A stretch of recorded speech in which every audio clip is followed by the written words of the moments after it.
Hey everybody, it's Nancy, Fancy Nancy Photography and Influencer. I'm going to give you some photography tips today.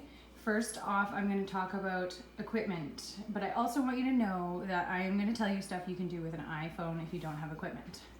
So this backdrop here is a 5 foot by 7 foot collapsible backdrop, and the reverse side is white. You don't have to be fancy, you can simply have a hook on the wall because you had a photo up and just simply slide that over there. So this is a good purchase. I really love editing the background after, and if you pick the dark side, you're gonna pick a dark edit after, or the light side for a light edit. My camera is the EOS 60D Canon, and for lenses, this 18 to 135 is my favorite. You can shoot a lot of different stuff with it. I have had other lenses in the past and sold them because they weren't useful to me. I wasn't making money. This is a very useful lens. This is a wide angle lens. I use it for all my real estate listings. You can use it for some wedding shots and if you just need a bigger picture. It will kind of distort your photos and make them kind of like fisheye or rounded. My lighting equipment is Cowboy Studio. I got it from Amazon. It was fairly reasonably priced.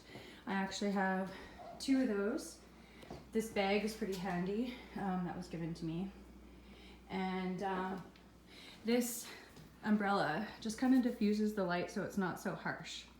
I know everybody's using those ring lights nowadays. I like it for my phone, but you often see the ring in your photo and I don't like that look. I like to edit that out if I see that. The tripod, this is ancient. It was my dad's from many, many years ago, so it's a good quality tripod.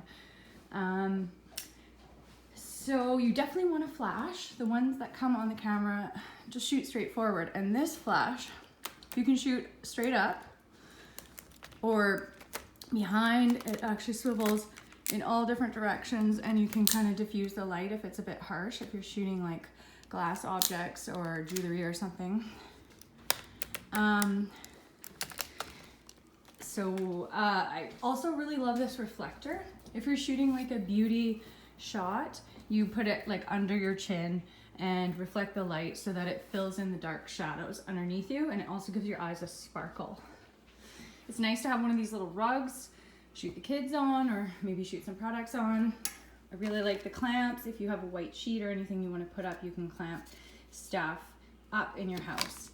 This is just something I use to clean this off because it gets lint and hair on it. And so there we have the professional equipment, or somewhat professional. If you're just shooting with an iPhone, I highly suggest you get one of these. This is a little phone tripod, and Amazon sells them, good deals. You're definitely gonna want a timer because then you can be hands-free and you can have this like hung up there or something and shoot selfies that way. If you don't have any lighting equipment, you could get one of these. I think for $20-30 or so. This one is Cat. Cat is on Amazon. This is my husband's. I use it a lot.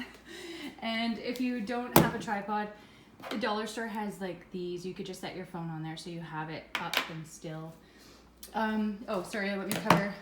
I also have a timer for my other camera, and you definitely want this for cleaning off your lenses. You could use it on your phone too. The other side you use in a circular motion to clean the lens. So I'm gonna show you product photography first. You don't have to have one of those tiny little studios to make your products look good. Clean out your cupboard, and you can stick your product in here. You can bounce the light off the walls. You can kind of shoot it up so many different ways and get closer. I've done this before. So afterwards you might want to edit out the holes and make it brighter, and if there's some shadows you might want to edit that out, or maybe you want to leave them in because you like the look of it. But this is the simplest little way you can do product photography, is by using your cupboard. So let me just go over what I was going to cover today. The selfie tips. Okay, you're always going to want to shoot from up above, way up high, and you always want to point your chin up. That will give you the best flattering neck and chin line. If you're shooting children, you don't want to do that. It's so boring. You're going to see the top of their head. So you're going to actually get down on the floor. Lay down. Shoot your children on the floor. You're going to need to tap that button real fast on your phone. Like tap, tap, tap, tap, tap, tap, tap, and go, go, go to get your children. There is going to be many blurry shots. If you have some, don't think you're not doing things right. You just literally have to take a million shots. But I highly suggest the best way to photograph children is to take them outside, let them play. They get grumpy when you're trying to pose them too much. So get them outside, get them playing, and then every once in a while call their name, and when they look at you, shoot photos really fast.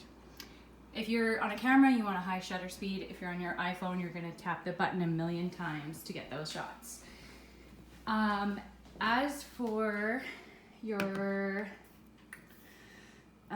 lighting, the best type of lighting for even is to balance or shoot the light at your ceiling. If your ceiling is white and it's not too high, it will reflect the light very evenly and cast next to no shadows.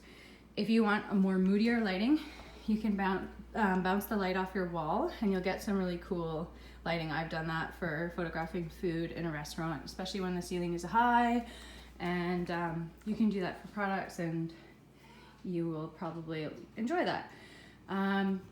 As for correcting your light on your pictures, that is going to be a video I will take for next week to give you some tips on there. What I would do to get some really cool shots is grab a fan and put it behind the camera and blow wind into your hair. Like I said, have this underneath your chin if you have it. Maybe you could use a mirror or a white piece of paper to reflect light underneath your face to get more even lighting and a sparkle in your eyes. I typically always have my flash pointing up and a little bit back, and that's my best lighting, but you have to play with that depending on where you are and what you're dealing with. And see, I've never done one of these videos before. I'm definitely not a videographer, so this is not professional at all. I will get up on a stool and shoot people. If you're shooting older adults, shoot them from high up as you can and have them lift their chin so you're not getting their neckline in there and you're not getting like any receding hairline or balding.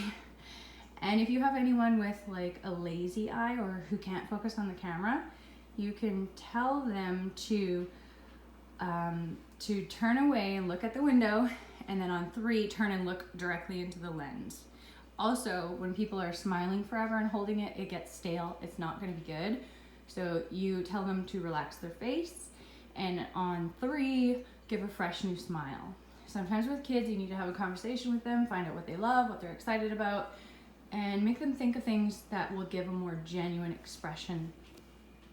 Okay, so what other tips do we have?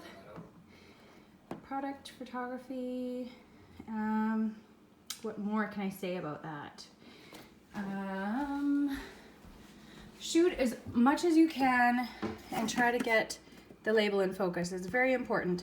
If you have an iPhone, you can tap your screen and then slide your finger up or down, and it actually changes the light. Do you see that?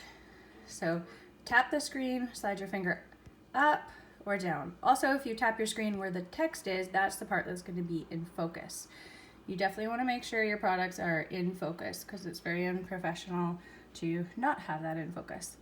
Sometimes when you have light going and it's glaring right off the front of the bottle, you might want to try angling it a different way or bouncing it off of a wall or something, because that doesn't look nice when it's like glaring right back at you.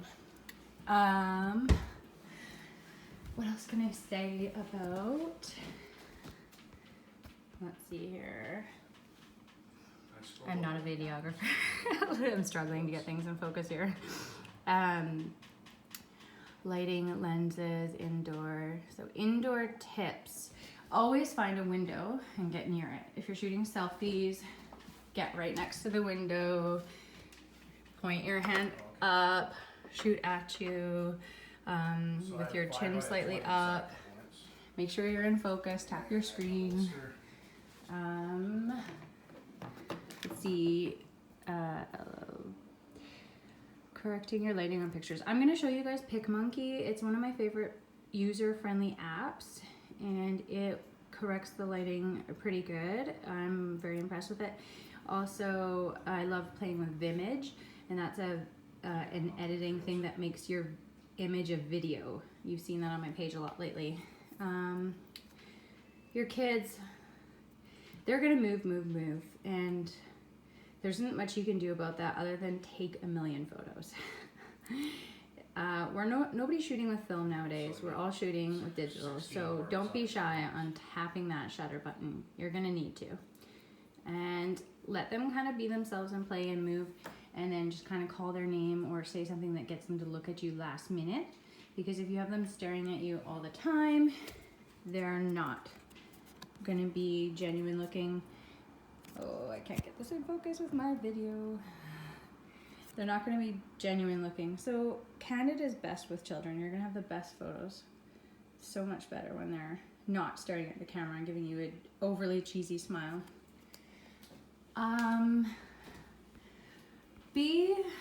Don't ever shoot at eye level. Eye level is boring. Get down on the floor or get up high, or be creative, or get right against a wall. Like, put your phone right against the wall and get that angle. Lay against a wall and do a selfie like that.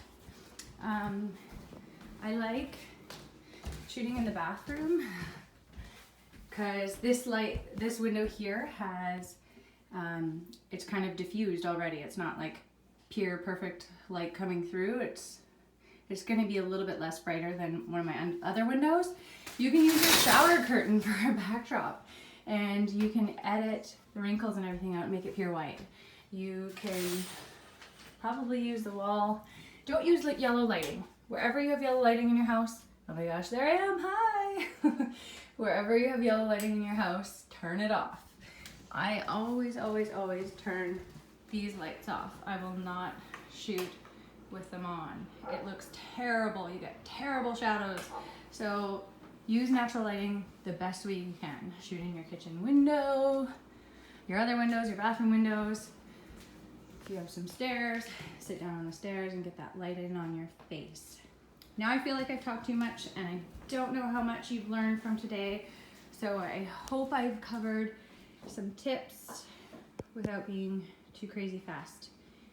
Let me know in the comments if you learned anything today, and what would you like to learn in a future video. Thanks.